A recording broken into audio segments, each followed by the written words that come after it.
So just how bust are United? We've crunched the numbers from the latest accounts, and while there are some green shoots, we've still got lots to worry about.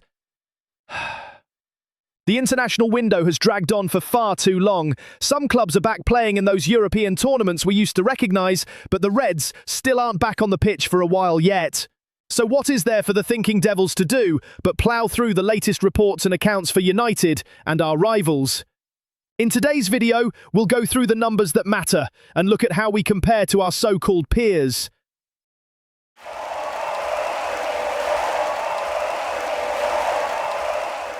The shallow version of this video would be, United made a profit, well done everyone, cue swelling music. The club cut its annual net loss from over £100 million down to about £33 million, and then posted an operating profit in the first half of this season. On the surface, that sounds like recovery, but then we compare ourselves with the clubs we actually claim to compete with. Liverpool brought in over £700 million and made a profit. Arsenal brought in nearly £700 million and were basically break-even. Manchester City did roughly the same. United brought in less than all three, lost more than all three, and earned barely more Premier League money than Crystal Palace. So this isn't really a story about United being fixed.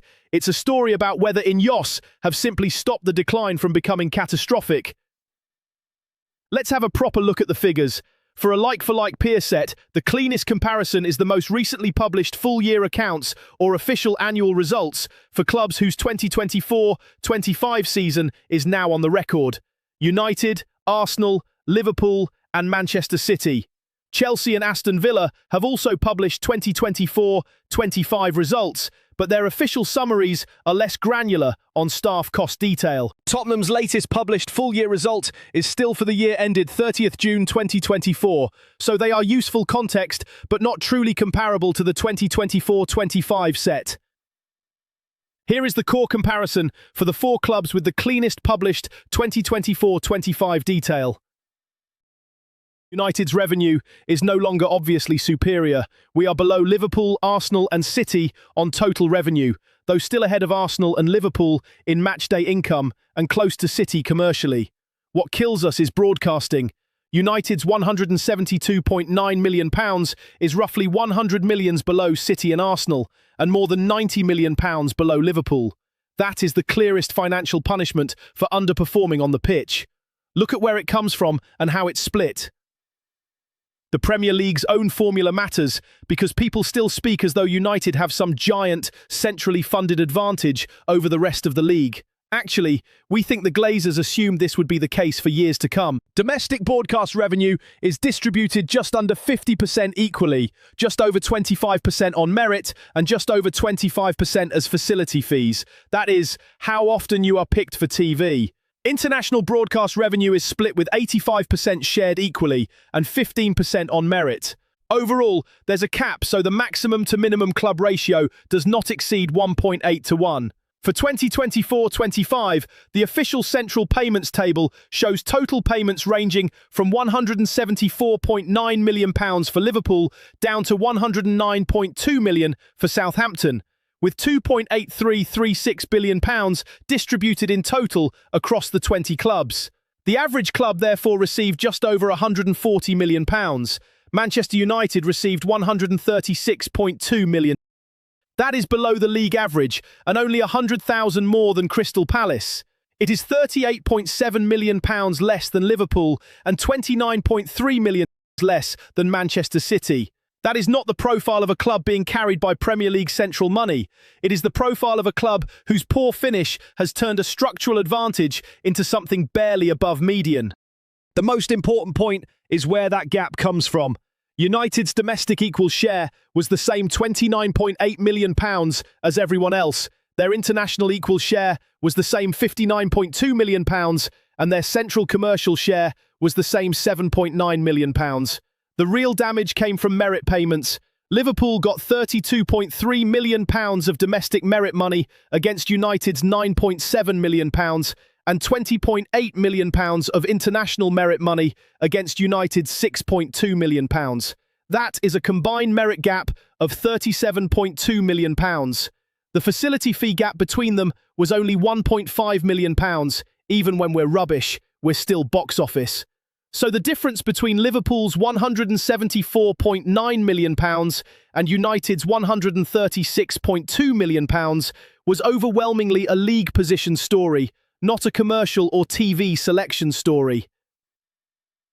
Missing out on the Champions League last season was also a huge loss. United received about £30 million for reaching the final of the Europa League, which is nice to have. But this is roughly what you get for finishing 30th in the group phase of the Champions League, and well short of the 100 million or so you can get for reaching the latter stages. And this year, our receipts from Europe will be zero. There is another nasty comparison hidden in the Premier League table. United received £136.2 million. Newcastle got £160.2 million. Aston Villa got £159.3 million. Nottingham Forest got £152.5 million. Even Bournemouth got £143.4 million. So the central distribution no longer creates a moat around the traditional giants. It rewards performance. And if you finish 15th, you get paid like a club that finished 15th. Even the weakest clubs are generating well over £100 million in central income. Mid-table clubs operate with budgets that would have seemed wildly implausible a decade ago. The league's equalisation model still keeps the overall spread relatively compressed, but it no longer covers for incompetence at the top end, which creates a problem for Manchester United. Because for much of the past decade, incompetence has been our defining characteristic. That, in turn, explains why the United will always be fine, because their United argument is financially lazy. Yes, the Premier League still shares more evenly than most major European leagues. Yes, the maximum to minimum ratio remains capped below 1.8 to 1. But even inside that capped structure, on-pitch failure now costs enough money to matter, especially once you combine lost merit payments with weaker UEFA distributions and the knock-on effects on sponsorships. The revenue mix is the really interesting part. United are now unusually dependent on commercial income and unusually weak on broadcasting for a club that still thinks of itself as an elite sporting power. Commercial accounts for about half of United's revenue, compared with about 38% at Arsenal, 46% at Liverpool, and 49% at City. Broadcasting is only about 26% of United's revenue, against roughly 40% at Arsenal and City, and nearly 38% at Liverpool. That is the financial signature of a club still monetizing global brand strength while lagging behind its peers in competitive performance. The wage picture is also revealing. On the published staff or employee cost lines, United's ratio is about 47% of revenue, Arsenal's about 50%, City's about 59%, and Liverpool's about 61%. On one level, that makes United look disciplined. On another, it shows the danger of reading one ratio in isolation. United's lower staff cost ratio is not proof of superior spending control. It partly reflects weaker sporting performance, a cheaper payroll after cuts, and the fact that their problem has not only been wages, but also amortization and inefficient capital allocation. The costs of sacking Ruben Amorim and his team were incurred just after this reporting period. If we make the Champions League again next season, that wage bill will also jump up again. The peer comparison also exposes a nasty truth about profitability. Liverpool made a small profit on £703 million of revenue. Arsenal were close to break-even, losing only £1.4 million despite £15.2 million of exceptional costs. City posted a modest £9.9 million loss on £694.1 million of revenue. United lost £33 million on £666.5 million of revenue. So even after the improvements under Ineos, United's bottom line still trails the best-run peers. The numbers are better than before, but not yet good enough to call this a properly healthy football business. Chelsea's freshly released 2024-25 summary is almost comically chaotic by comparison. Revenue rose to £490.9 million, matchday to £86.8 million, and the club booked £57.9 million profit on player disposals, yet still reported a pre-tax loss of £262.4 million. Aston Villa's official year-end summary showed revenue up 37% to £378.1 million, driven significantly by the Champions League, though Villa's official web summary is lighter on the detailed cost lines than United's or City's. Both are useful reminders that the top tier of English football still contains clubs whose finances are either aggressively volatile or heavily competition-dependent. There's another layer to this that doesn't get talked about properly, partly because it's less dramatic than transfer sagas and managerial meltdowns, and partly because it requires admitting something slightly uncomfortable. Modern football isn't really about breaking the rules anymore. It's about understanding them well enough to sit right on the edge and face down anyone who asks questions about it. Across the Premier League, the most sophisticated clubs have spent the last few years doing exactly that. Not quite cheating, not even necessarily bending anything out of shape, but structuring themselves in a way that extracts every possible advantage from the framework they operate in. You can see it in how assets are treated, clubs moving pieces around within their own ownership structures, recognizing profits in ways that are technically sound, but economically debatable. You can see it in sponsorship arrangements, where the question isn't whether a deal exists, but whether the price attached to it reflects a truly independent market or something a little more familiar. You can see it in the rise of multi-club ownership models, where players, contracts, and transfer values move within a network that the same people ultimately control. Again, entirely permissible, often even sensible, but undeniably helpful when it comes to managing costs, smoothing risk, and creating optionality that single club structures simply don't have. And then there's the quieter end of it. Contract length, amortization, the spreading of costs over time.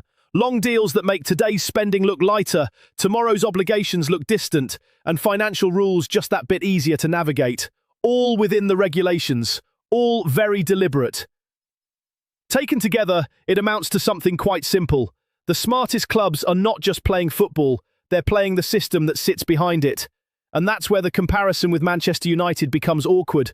Because United aren't being outmaneuvered by genius or by anything necessarily underhand. They were outmaneuvered by attention to detail.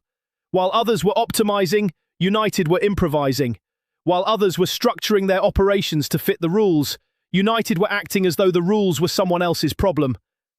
They spent heavily, but without coherence. They committed long-term money, but without long-term planning. And when the consequences of those decisions began to show up in the accounts, there was no elegant structure waiting to absorb the impact, just a growing bill. United had over £300 million of net transfer debt owing in this period, of which almost £200 million is due for payment this year. So when people talk about United being overtaken, it's tempting to look for dramatic explanations, such as state-backed rivals breaking the rules via financial doping. And while we still wait with bated breath for the outcome of the famous 115 charges, and we scratch our heads over the Chelsea dodgy accounting settlement, the truth is less theatrical and probably more frustrating. In a league where everyone is rich, the advantage doesn't always go to the biggest club or the most famous name. It goes to the one that understands what it's doing. United are not the financial basket case of the league.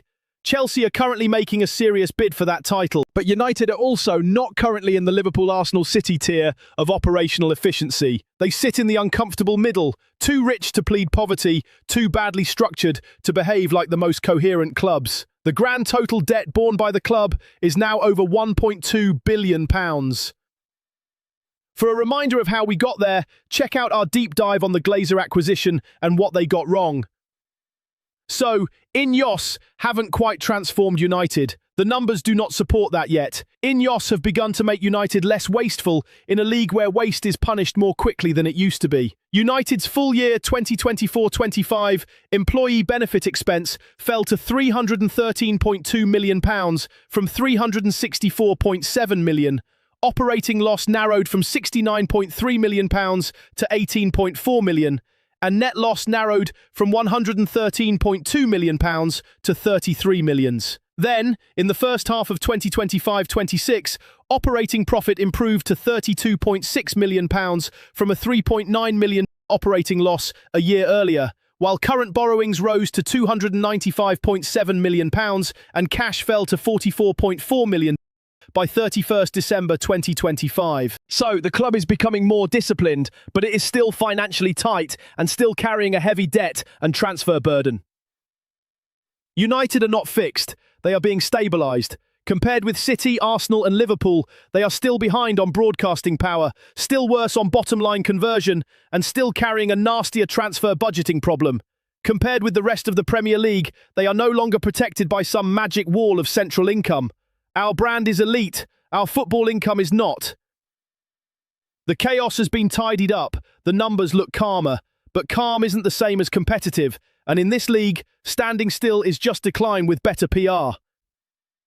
If you've enjoyed this, like, subscribe, and stick with Thinking Devils, where we look past the noise and actually read the accounts.